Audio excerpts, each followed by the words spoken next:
Ако едно яйце падне в морето, какво ще стане? Какво ще се случи? 3, 2, 1. Ще се намокри. Ако имаш една ябълка и я разрежеш на половина, колко ябълки имаш? 3, 2, 1.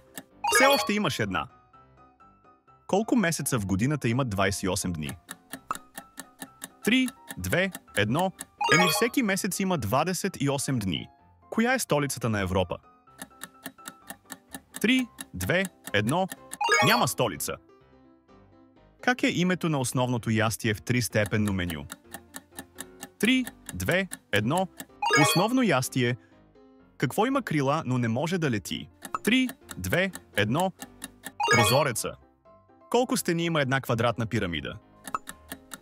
3, 2, 1. 5. Колко животни от всеки вид взе Мойсей на ковчега със себе си? Ще ми повярваш ли, ако ти кажа, че не са 2? Чуй въпросът отново и до нови срещи!